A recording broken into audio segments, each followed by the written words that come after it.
Hello everyone, welcome back to Priyanka NET classes. मैं आज आपके साथ एक बहुत ही इम्पोर्टेंट नोटिफिकेशन डिस्कस करने आई हूँ। आप देख सकते हैं ये नोटिफिकेशन कल ही आउट हुआ है, 9 जनवरी को ये नोटिफिकेशन आउट हुआ है। और ये नोटिफिकेशन बेसिकली किसके लिए है? राजस्थान का जो स्टेट एलिजिबिलिटी टेस्ट है, यानी जो आपका राजस्थान का सेट एग्जाम है, राइट।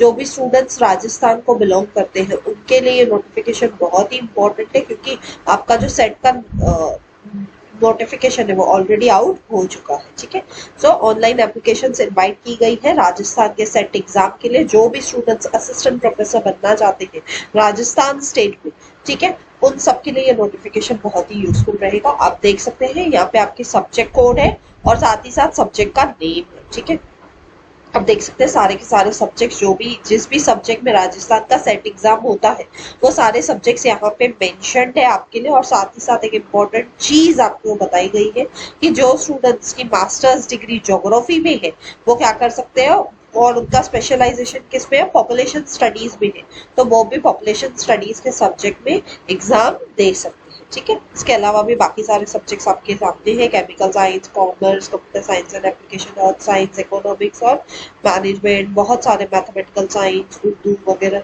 बहुत सारे सब्जेक्ट्स हैं। आप यहाँ से सारे के सारे सब्जेक्ट्स चेकआउट कर सकते हैं, राइट। बढ़ते आगे इसी नोटिफिकेशन को और डिटेल में डिस्कस करते हैं। तो कंडीशन ऑफ एलिजिबिलिटी क्या है ना? सबसे इंपॉर्टेंट चीज तो क्या है, आप चेक करिए कि आप एलिजिबल हो भी कि नहीं।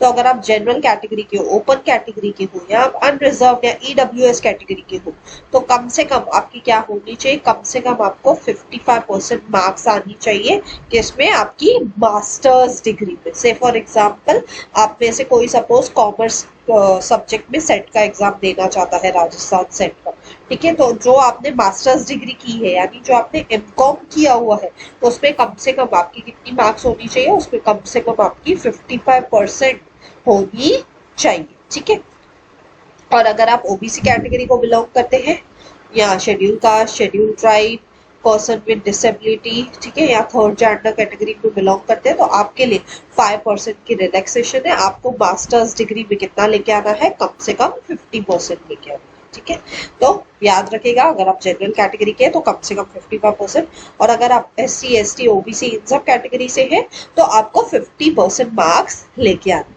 ठीक है, साथ ही साथ एलिजिबिलिटी की सेकेंड कंडीशन क्या होता है? जो स्टूडेंट्स मास्टर्स डिग्री को अभी तक परस्यू कर रहे हैं, ठीक है, वो भी, या जो स्टूडेंट्स मास्टर्स डिग्री के फाइनल ईयर में है, ठीक है, आपका जो सेकेंड ईयर है मास्टर्स डिग्री का, अगर आप उस कैटेगरी के हैं, या तो आप रिजल्ट को अवेट कर रहे हैं, आपने मास्टर्स खत्म कर दिया है बट आप अपने रिजल्ट्स का इंतजार कर रहे हैं, ठीक है, वो सब भी क्या कर सकते हैं? वो सब भी सेट के एग्जाम के लिए अप्लाई कर सकते हैं। लेकिन कंडीशन क्या है? जब भी आपकी रिजल्ट आएगी या जब भी आपका मास्टर्स कंप्लीट हो जाएगा, वो कम से कम कितने साल के अंदर होना चाहिए? Within 2 years from the date of SET result. आपको आपकी जब सेट की रिजल्ट आएगी, राजस्थान सेट एग्जाम की जब रिजल्ट आएगी, तो आपको उसके 2 साल के अंदर अंदर आपका मास्टर्स डिग्री कंप्लीट हो जाना चाहिए, ये कंडीशन है। और अगर आप जनरल कैटेगरी के हैं तो 55%, और अगर आप रिजर्व कैटेगरी में से आते हैं तो 50% मार्क्स के साथ आपको क्या होना चाहिए? आपका जो मास्टर्स है वो कंप्लीट होना चाहिए। ठीक है, नेक्स्ट क्या बोल रहा है वो देखते हैं नोटिफिकेशन को। एक इंपॉर्टेंट चीज एलिजिबिलिटी की क्या बोली गई है? Candidates are required to appear in the subject of their post graduation only. आपने जिस सब्जेक्ट में अपनी मास्टर्स की है, पोस्ट ग्रेजुएशन किया है, उसी सब्जेक्ट में आप नेट सेट का एग्जाम दे सकते हो। अगर आपको राजस्थान सेट का एग्जाम देना है तो जिस सब्जेक्ट में आपका मास्टर्स है, आप उसी सब्जेक्ट में अपना सेट का एग्जाम दोगे। से फॉर एग्जाम्पल आप में से किसी ने एमकॉम किया हुआ है तो आप कॉमर्स में दे सकते हो, आप में से किसी ने MBA किया हुआ है तो आप मैनेजमेंट में दे सकते हो, आप में से किसी ने सपोज MA इन इकोनॉमिक्स किया है तो आप इकोनॉमिक्स सब्जेक्ट में दे सकते हो, ऐसे करके। ठीक है,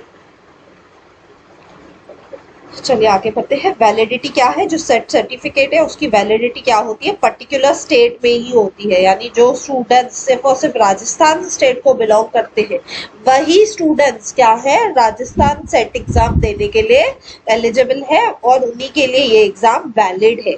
ठीक है, और आप इसके लिए वैलिडिटी क्या है? फॉरएवर की वैलिडिटी है। ठीक है, एक बार आपने सेट क्वालिफाई कर लिया राजस्थान में, तो आप राजस्थान में कहीं पे भी किसी भी कॉलेज में किसी भी यूनिवर्सिटी में क्या कर सकते हो, as a lecturer as an assistant professor work कर सकते हो।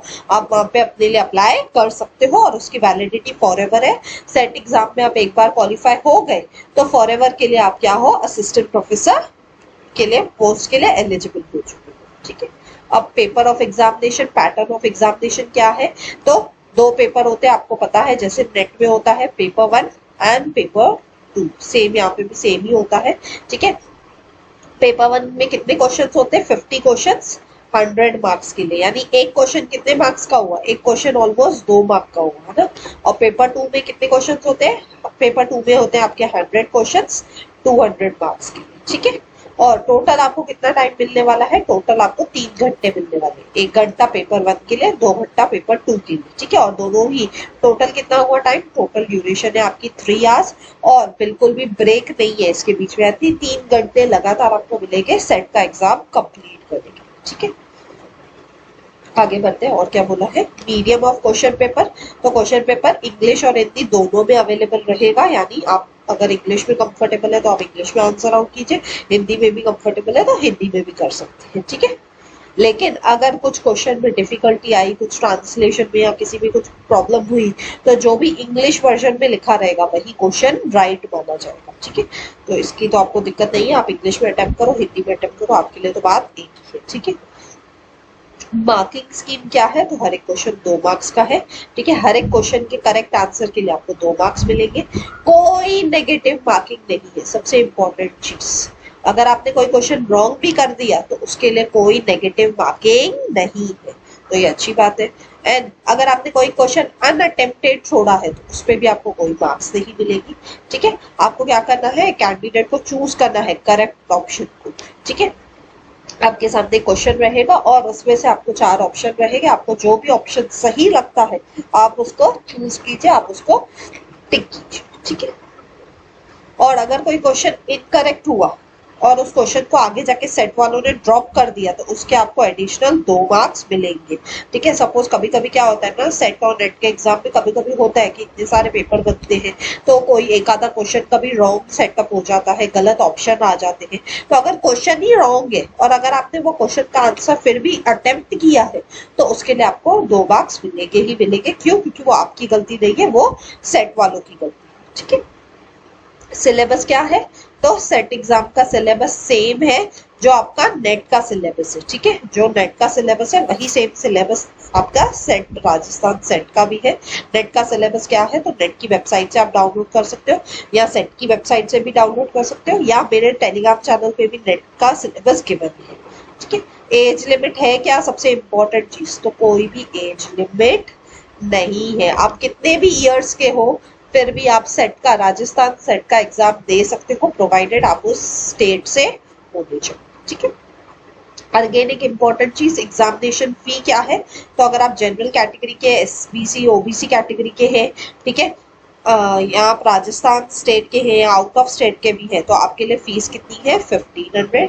अगर आप ईडब्ल्यूएस, एसबीसी, ओबीसी इन सब के हैं और राजस्थान स्टेट को बिलोंग करते हैं तो उस केस में आपकी फी कितनी है, 1200। ठीक है, अगर आप SC ST है, PH कैंडिडेट्स है तो आपकी फी कितनी है, 750। ठीक है, तो आप अकॉर्डिंगली आप जिस भी कैटेगरी को बिलोंग करते हैं उस हिसाब से आपको फीस पे करनी है। अब सबसे इंपॉर्टेंट चीज, submission of online application form कब से कब तक है, तो आज 11 जनवरी है।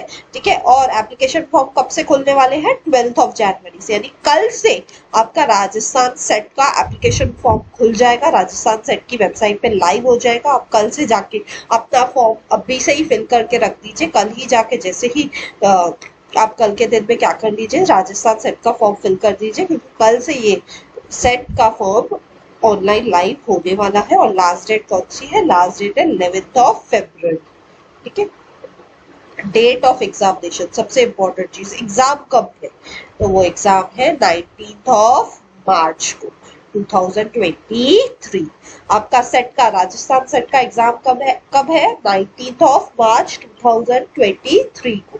तो ये तो बहुत अच्छी बात है मेरे हिसाब से। क्यों, क्योंकि सोच के देखिए नेट का एग्जाम कब है, फरवरी 21 फरवरी टू मार्च में है, राइट। और उसके बाद ठीक जैसे आप नेट का एग्जाम दे के आओगे उसके बाद ही आपका सेट का एग्जामिनेशन है। तो दोनों ही आपके लिए बोल सकते हैं ना विन विन सिचुएशन है। आपके लिए दोनों ही सिचुएशन कैसी है, विन विन है। आप नेट का भी एग्जाम दे दो और साथ ही साथ अगर आप राजस्थान स्टेट का भी एग्जाम दे रहे हो सेट का, तो वो भी आप साथ में दे सकते हो ना, क्योंकि साइमल्टेनियसली ऑलमोस्ट कुछ ही दिनों के बाद आपका सेट का एग्जाम हो जाएगा, ठीक है। जो भी डिटेल नोटिफिकेशन है या जो भी गाइडलाइंस है वो आप डाउनलोड कर सकते हो इस वेबसाइट से, ठीक है। और आपको अगर ऑनलाइन फॉर्म फिल करना है तो आपको क्या करना है, आपको इस वेबसाइट पे जाके क्लिक करना होगा, या आप इस वेबसाइट से भी जाके साइन इन करके लॉग इन करके आप क्या कर सकते हैं, आप एप्लीकेशन फॉर्म को फिल आउट कर सकते हैं। ये दोनों ही वेबसाइट का लिंक है ना जो, वो मैं आपको डिस्क्रिप्शन में दे दूंगी, सो दैट आप कल से जाके क्या कर सकते हैं, आप अपना राजस्थान सेट का जो फॉर्म है वो फिल आउट कर सकते हैं, ठीक है। आई होप राजस्थान सेट का पूरा नोटिफिकेशन आपको अच्छे से क्लियर है, मैंने पूरा डिस्कस कर लिया है आपके साथ, तो अब आप डायरेक्टली फॉर्म को फिलअप कर सकते हैं, राइट। सो थैंक यू, मिलते हैं नेक्स्ट वीडियो में। आई होप आपको ये वीडियो अच्छा लगा होगा, अच्छा लगा तो प्लीज ज्यादा से ज्यादा लाइक कीजिए, शेयर कीजिए, सब्सक्राइब कीजिए, ठीक है। सी यू, बाय।